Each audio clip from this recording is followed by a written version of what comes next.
to former British Prime Minister Boris Johnson's visit to Nigeria to attend Imo State Economic Summit in Owerri. Speaking during the event on Thursday, Johnson celebrated the economic and professional ties between the United Kingdom and Nigeria, describing the relationship as mutually beneficial. He also made a pointed reference to Kemi Badenoch, the leader of the Conservative Party, joking that Britain sends former prime ministers to Nigeria, while Nigeria sends future prime ministers to the United Kingdom. Let's take a look. The State House of Assembly rejected a motion to stop the consumption and sale of dog meat, leading to questions about the government's priorities regarding what is regulated. The lawmaker who brought the bill forward had argued that dogs are often killed in a cruel manner, often involving strangulation and blunt force trauma, leading to severe animal suffering. And these are the questions that they're asking about the, Akwa Ibom. You are banning masquerade, and you are then, okay, we should leave their meat. Dogs meat alone, no. Everybody has their culture. You might not, I think, yes, we can regulate it. In Imo State, they are doing business summit, 2 days business summit. A lot of persons were there, including Aliko Dangote and other business mogul. They were there. Then the keynote speaker, who they invited all the way from the UK, the former Prime Minister of the UK, Boris Johnson, was also there. He was the keynote that they bring to come and speak to them about this economy. Right now, take your time, listen to what Boris Johnson said about Nigerians. If you have not listened to this, this is shocking, embarrassing, and it's just embarrassing. But at the end of the day, he was being praised for saying that, yes, every other thing he said, there's some take homes in what he said, but that's not all. Listen to what he said on that event. That's when the vice president also make a comment about the Igbos. The Igbos are the hub, the economic hub of the nation. That Igbo people, anywhere you enter, you did not see Igbo man run away. The place is not safe, and there is no business going on there. And Hausa man too. Hausa man, that one is just because you are from the north, you just want to add that one to it, not to balance it. So that is that. And yet we know all this. Igbo people are the engine room of development in this country, yet they are being maligned, sidelined. They are not being given opportunity to come in, to penetrate to the system, so that you can see the other side of them, what they can do, how they can change this country. Do you understand? So this is coming from the vice president said it. Now take your time, listen to this. That one is not even my problem. What Boris Johnson said, the former Prime Minister of UK, Boris Johnson, what he said is shocking. Listen to this. Don't forget to like, share, comment, and subscribe to this YouTube channel. Leave your comment. What do you think about what he said? I'm proud, very proud, of what we export to Nigeria. We send you pharmaceuticals and bankers and services of all kinds, automotive parts, all sorts of things. We send whiskey, huge quantities of whiskey, probably more popular somewhere than another. We send, and you send us so much in return. Oil and gas, Nollywood movies, brilliant doctors, nurses, technicians, tech geniuses from Nigeria come to the UK, and we're very grateful. We're very grateful and honoured. And we send you, former United Kingdom Prime Ministers, and you send us, future United Kingdom Prime Ministers, in the form of Kemi Badenoch, who come to Nigeria and is doing better and better these days. Dr. Abati, I was listening to you this morning. I was like, Dr. Abati, hold your fire. There's time for that discussion. Just hold your fire. Because it was like, what an insult, right? I'll take some response on X. I'll take just this one, Obiora, before I come to you, Dr. Abati. Obiora wrote on X, our predicament lies squarely in the hands of leaders who have repeatedly failed to demand fair terms, real reciprocity, and a balance of trade that actually advances Nigeria's long-term interests. After all, what national value is created by importing huge quantities of whiskey while exporting the very oil, talent, and intellectual capital that sustain other economies? A nation that trades its best minds and raw resources for low-value consumables cannot pretend this is partnership. And so, Boris Johnson can stand on a public stage and frame this imbalance as generosity, unaware or uncaring that his praise exposes how casually Nigeria is expected to accept lopsided exchanges as though they were compliments, until we elect leaders who understand national dignity, protect our strategic assets, and insist on trade that enriches Nigeria rather than draining it. Comments like his will continue to sound like graciousness to some, even as they function as an insult, hiding in plain sight. Dr. Abati, over to you. Okay, very quickly. The positive side that I can take from former Prime Minister Boris Johnson's statement in Owerri Investment Summit, to which he had been invited to deliver the keynote address, was that he addressed the challenge of insecurity in Nigeria. And he said, oh, I feel safe in Nigeria. That I've been reading a lot of things, but looking at it, I don't think that there is any problem in Nigeria. And so this is one international figure who feels very safe to come to our country. And I hope that he will tell his friend, the President of the United States, that Nigeria is safe. He, of course, is a Christian. He's been here and he's been part of the summit. Maybe he has gone back. A very safe environment from his own testimony, and we endorse that. However, the whole idea of inviting Boris Johnson to an investment summit, well, apart from him to just give ideas about what can be done, being a former prime minister, what level of investment is he going to bring? I said the only major investors that I saw there, Aliko Dangote and also Benedict Rama, who can contribute concrete ideas about investment. And then Governor Uzodinma is holding investment summit. How many months to when he will leave office? This is his second term. He's going to end very soon. If he was very serious about this, he should have done it the first term, the very first within 2 months that he came into power, and he will have had the time to implement it. So even if brilliant ideas were given there, who is going to implement those ideas? So that's why I say, give it to Governor Uzodinma. He's a genius in political showmanship, and he achieved this in terms of giving us a truly international summit. Now, to go to what Boris Johnson was saying. Look, the former prime minister was insulting us. Yeah. He said he's very happy with what we've been able to export to Nigeria. What did he say the British have been exporting here? They've been exporting large quantity of whiskey. You know, that was Nigeria is a country of drunkards. Is it 48 years or how many years is he? He says whiskey. Absolutely correct. So, in fact, maybe the Nigerian government should do something about this importation of whiskey to Nigeria. Maybe it's responsible for part of our problems. Yes, he says they've been exporting pharmaceuticals to Nigeria. Yes. So the subtext is that Nigeria is a country of sick people who are taking okay, I'm not pointing this in my no, Nigeria. I'm also an import, Dr. Abati. I'm an import. Also, is that banking services and other services. Then what do we give in return? In terms of intervention, we give oil and gas, we give tech geniuses, we give Nollywood, and on top of it all, he says we are giving Britain somebody who is likely to become prime minister of Britain. Can't you see how it's unequal? Why do you invite former prime minister? Unequal. So it was a British sarcasm, you know, at his highest, and I thought, you know, he was diplomatically insulting us, and that's why the whole point about investment. I go back to the point made by the vice president.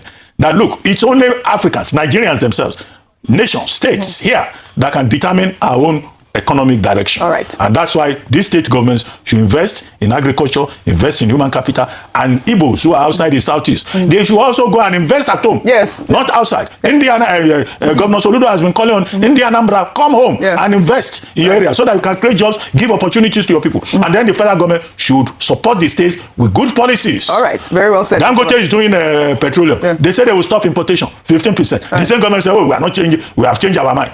How can the government be encouraging large-scale importation and will not support local productivity? So this is a mismatch, the disconnect that we have. That's why they can come and tell us that we send the best of our talents. Why they give us a whiskey, large quantities of whiskey. Who are the people drinking the whiskey? We know them. But anyways, whiskey is our own fentanyl. It's our own cocaine. No, but there's a public official who hold on. Yes, we know the people who love 48-year-old whiskey, right? Do we produce whiskey here in Nigeria? Okay, now so well, talking about we have Ogogoro. Sapele water. But they're doing great branding now with it. They commercialized it and made it very formal. You want to join the British to laugh at us? I want to export Ogogoro to the Brits. High five. Well, you know, speaking about Igbos coming back to and I think it's quite a valid point from Vice President Kashim Shettima, also with the Anambra State government, calling for the Igbos to invest in the southeast. Meanwhile, Vice President Kashim Shettima at the event described Igbos as the greatest stakeholders in the Nigerian project, highlighting their widespread economic influence across the country. Shettima painted a vivid picture of Igbo economic dominance, stating that half of Abuja is owned by Ndi Igbo. He went further, declaring that the presence of both Igbo and Hausa communities in any location signals safety and vibrancy. Your Excellencies, distinguished ladies and gentlemen, I dare say that Ndi Igbo are the greatest stakeholders in the Nigeria project. Half of Abuja is owned by Ndi Igbo. Half of the population of Lagos is largely made up of Ndi Igbo. There is hardly any place in this country, if you don't see an Igbo man, you better run away from that place. If you don't see a Hausa man, you better run away from that place. Because they go where opportunities abound. So, Your Excellencies, distinguished ladies and gentlemen, I wish to appeal to our leaders to come and invest in this country, in Imo, and in all parts of the Federation, because this is a nation waiting to unleash its full potentials. Right, well, this is a significant statement from Nigeria's #2 citizen, recognizing the Igbo community's vital role in the country's economic fabric. The acknowledgement comes as the federal government seeks to deepen engagement with the Southeast through infrastructure investments and policy reforms. Meanwhile, at the summit, Governor Hope Uzodinma highlighted Imo State's strategic advantages, including what he called the largest proven gas reserves in West Africa. Some other notable figures at the event include business mogul Alhaji Aliko Dangote, who announced that his conglomerate would become one of Imo State's biggest investors, and former Afrexim Bank president Benedicto Rama, who revealed that the bank is already constructing a multi-million-dollar quality compliance and exports facility in the state. I mean, these are notable investments that we have seen from this summit. Ayo, I'd like for you to tie in your thoughts with Vice President Kashim Shettima talking about the Igbo resilience and, of course, the Hausa communities. He says, if you don't see an Igbo man in the community or even a Hausa, just live there. Business is that place is not prosperous. But, it speaks volumes. Yes, we've talked about the enterprising nature of the people, of the Igbo people, especially people from the Southeast. And even during campaign season, presidential candidates talked about how they were going to maximize the entrepreneurship, the entrepreneurial skills and talents in these areas. I remember that Southeast was said to be going to become the Taiwan of Africa. We haven't seen that yet. What it means is that there is great potential in this region, but we need to move from potential to tapping into this potential by critical investment in areas that could produce and fully showcase these talents. And so that's why I again called this, earlier this morning I was talking about the subnationals and even highlighted some areas that the Imo State governor can do. The important thing is that a 2-day summit, economic summit, is good. Optics, very good, right sound bites and so on. But if they end at sound bites, including the promises of investment, then it would have done nothing for the state, despite the fact that a lot of money has been spent. If Alhaji Aliko Dangote, for instance, decides that he wants to go and become the biggest investor in Imo State, that is very welcome. But I hope that Imo State provides an enabling environment for businesses to thrive. I was talking about the fact that in the last top 10 index, competitiveness index released by the Presidential Enabling Business and Environment Council, PERBEC, Imo State is not on that list. It means that it is not very easy to do business based on certain policies, infrastructure, bureaucratic procedures in accessing government services and the likes. And so these are the areas that they should look into. Let us move from rhetoric to action. Yes. Beyond summits like this, let us show working. Alhaji Aliko Dangote said the best way to attract foreign investment is through domestic investment. Yes. If you want people to come and put their money or entrust their money in your system, let them demonstrate to them that you are willing and open for business. Number one, fixing security, ensure that they sit at home on Mondays, which billions of naira lost in income and affecting businesses. Look at agriculture. Let us move from mechanized subsistence form to mechanized. Let us develop the value chain, provide good roads, provide water, provide power. These are the critical things. Educate your people, encourage your citizens. Yes. These are the things that the governors can do. So in addition to summit, let them show working. Yes. Your works would make it even more of a powerful statement that you are ready and willing to attract investors and ready to do business. All right. That's what we want to see. Very well. So overall, I thought it was a beautiful summit. My dear friend, Stephanie Busari, I'll have to plug her in, was one of the organizers of the event, and she's been doing so well in getting all these high-profile people together in one room. So I'd say... to import HSSA as one of the... Well, that's why the world is a global village, Dr. Abati. It's good to have that type of shared culture. We have on this table. I mean, that's what I just said. The world is a global village. We need to find ways to share culture, share exchange, isn't it so? Well, I hope they'll invite us to the UK with Boris Johnson. I'm sure. If you have people like Stephanie Busari on the table, I'm sure that would happen. Well, kudos to her, and of course, the good people of Imo State. Well, let's take another story now. The Akwa Ibom State government has issued a strong rebuttal to the International Press Institute, Nigeria. Talking about Akwa Ibom State, the police has charged a man named David Effiong for violating Governor Umo Eno's recent ban on masquerade activities. Effiong was arrested on Tuesday after he was caught dressed in full masquerade regalia, despite Governor Umo Eno's ban. Well, he's seen here in this video that went viral on Tuesday, standing in front of a group of policemen and a crowd of pressmen and bystanders. I know we discussed this over the week, Tuesday, when we talked about what happened. You call them gods, Dr. Abati. Ancestors. So they now arrest gods in Nigeria. That's what you're saying now. I mean, what happened to his powers at the time? See how humble he was. You like a humble ancestor. To the laws of the land. I must commend the ancestor for just give to Caesar what is Caesar. But really, what happened? He was arrested for being a public nuisance. So and this is the point that I was trying to make is that in Akwa Ibom you have Ekpo, in Cross River you have Ekpe, and traditionally these have been strong and important parts of the culture. But lately it has become economic activity. So you have people who will hold your car hostage and won't let you go until you give them money or alcohol or a combination. What about those that flog you? Christmas. No, Yes. I talked before about religious freedom, section 38, that both animists and Christians and whoever, they have the right to pursue their faith and celebrate their religion the way they deem faith. So, Father Christmas is also a masquerade. But he doesn't So, no, just wait. Why are you just shocked? wait. He's a masquerade. Just wait. Oh, that's a great- Father Christmas is a Oh, I thought you- masquerade. yes. So, are they also going to arrest Father Christmas when it is Christmas time? Because this April masquerades, they want to do Christmas. I've put the caveat that if you are violent, if you harass people, if you constitute yourself into a nuisance, okay, yes, they can regulate, they can give restrictions. But this is Christmas. Everybody can do Christmas. Okay, when Father Christmas comes, what is the difference between Father Christmas? Christmas is not on the streets. They're stopping cars. No, you are not seeing some Father Christmas dancing from neighborhood to neighborhood. Masquerades are also entertaining you. Do not touch Father Christmas. This is a No, it's a Christmas. Father Christmas is also covered up. Okay, let me add this one to the story. This is all coming as the State House of Assembly rejected a motion to stop the consumption and sale of dog meat, leading to questions about the government's priorities regarding what is regulated. The lawmaker who brought the bill forward had argued that dogs are often killed in a cruel manner, often involving strangulation and blunt force trauma, leading to severe animal suffering. And these are the questions that they're asking about the, Akwa Ibom. You are banning masquerade, and you are then, okay, we should leave their meat. Dogs meat alone, no. We should leave their Everybody meat. has their culture. You might not. I think yes, we can regulate the way in which it is done, but there are different areas where people eat things that you are shocked about. I think we shouldn't legislate on people's cultures as long as it's not infringing on the rights of the dog. Dr. Mati cannot wait to I just They said she leave their meat. Hey, It's called 404. That's what it's I've called. tasted it before. 404. Among our people in our country, it's a special delicacy. You grew up in that area, so you went to school in that area. It's a special delicacy. No, they not have to just stop in it. that exists, Come on. but also in Ondo. Yeah. It's like you go to Ondo State now and you tell people not to eye dogs in one way or the other. Then there are some developing rules about the rights of animals. Rights of animals, but yes. we haven't reached that level yet here. Why? People eat cats. We have dogs as pets. I have a pet as a dog. Eat snakes. People eat dolphins. Yes. but people So are you have advocating for eating dogs? I'm saying that there's hunger in the land. There's hunger in the land. Ah, God. No, these animal rights people are not going to be happy with you guys today. About cruelty to animals. Yes. We should develop that part of the I like that. But this primordial taste bud for 404, it will be difficult. So you tasted dog meat? Well, I'm not saying so, but I grew up in that part of the country. Okay. But I love animals. I love dogs. I can't even imagine them being killed the way that they are being killed. But so, I mean, I guess the conversation. But you eat beef. I eat beef, but I don't think that they kill them the way they kill the animals. The cruelty to animals. I don't think that they kill them. She's advocating for it. She was very she told me about the story. All right. You know what? I may have done so mistakenly. There's one sweet meat I had once there. I couldn't place what it was, but all right. Well, all right. So Father Chris, the thing was rejected unanimously. I'm not laughing with you guys. I'm not laughing with you. I'm not laughing with you. Dr. Mati. No, it was shut down. I'm an animal lover. I love animals. Please. All right. I don't want it to be Okay. cruel. Well, all right. Did you hear that?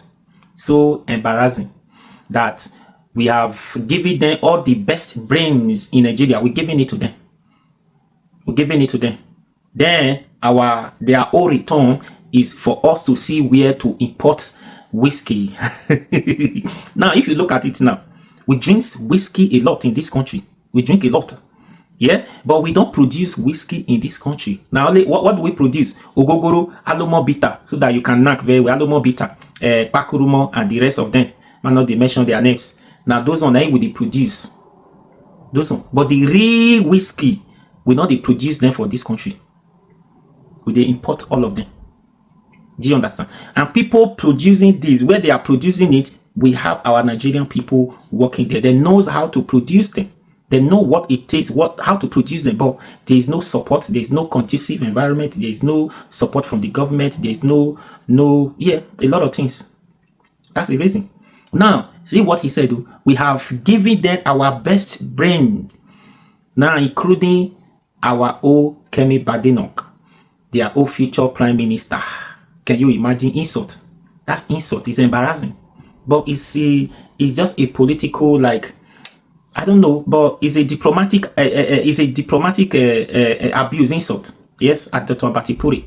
So that's what you see. Just imagine. Anyways, leave that too. I don't just have anything. As for, you see, this is what a cappella will say, that sometimes what you see on national television, sometimes it gets you annoyed, makes you annoyed, worried, like, what are these people saying, doing? Then The first time somebody stole billions of naira. This and that. Insecurity. We are looking for solution. What are we going to do? This, that. The next thing you see, they don't ban pomo. No more eating of pomo in Nigeria. Now, Akwa Ibom. No, how can so? What was this person thinking? That you want to now to infringe on somebody's culture, to ban dog meat. If you not eat dog meat, leave it for people when they eat dog meat. If you not like dog meat, if you never eat them before, fine. You don't want it, fine.